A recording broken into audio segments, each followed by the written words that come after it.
Gus Taylor, since he was a toddler, he has believed that in a past life, he was his own grandfather. Gus is now 10 years old. When he was about 1.5, I was changing his diaper on his changing table, and he all of a sudden just looked at me and said, "You know, when I was your age, I used to change your diaper." And I went, whoa, this is weird. Gus was named for his grandfather, and his full name is August. His grandfather had died the year before he was born, so he really didn't, he never got to know his grandfather.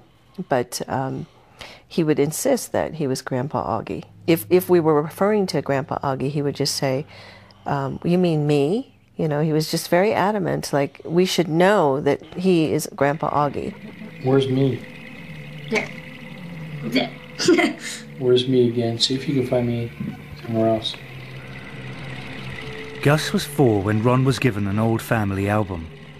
To his parents' astonishment, Gus was able to point out his grandfather in an old school photograph.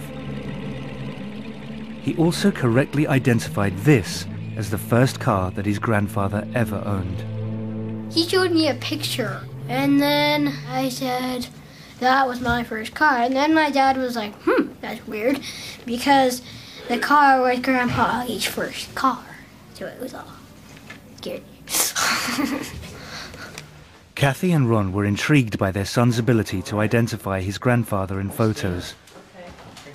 But one day, Gus told them something that turned their intrigue to shock. Gus and I were chatting, and he started saying something about Grandpa Augie, which wasn't unusual. And I said to him, when you were Grandpa Augie, did you have any sisters or brothers? He said, well, I had a sister, but she died. And so that sort of caught my attention because, you know, we haven't had any deaths in the family. And he said, well, she died. And I just sort of looked at him and he said, yeah, she turned to a fish. She died, some bad guys. I just was flabbergasted. I really was just I was speechless because I just couldn't understand how he would know anything about that. Apparently what happened was his aunt was murdered and her body was dumped into the San Francisco Bay. There was no way he could know anything about her circumstances and how she died because it was never discussed and was barely discussed with me, with him in my family. To hear my son, who didn't know my father, didn't know his aunt who was murdered, speak about this, and because that's when I just went, there's something going on here that I just don't understand. For many in the West, reincarnation is an alien idea. Chris French believes that it's simply a comforting illusion, which helps some people avoid the difficult realities of death. On the one hand, you've got science that says, once you die, that's it, that's the end, nothing else.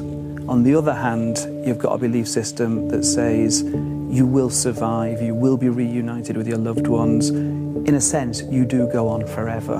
You know, how much more appealing can you get? I mean, we all want that, we'd all want to believe that.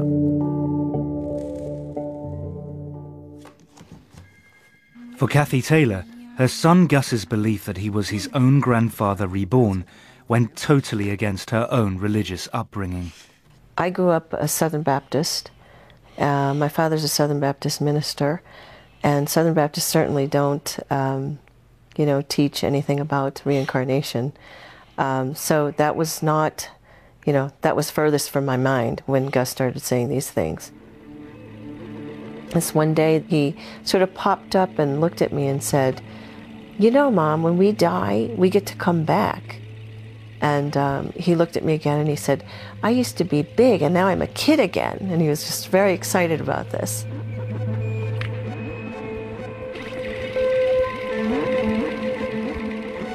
He said that God gave him a ticket. And, he also referred to a porthole and that he came through a porthole and that he used to be big and all of a sudden he's through this porthole and then he's a kid again.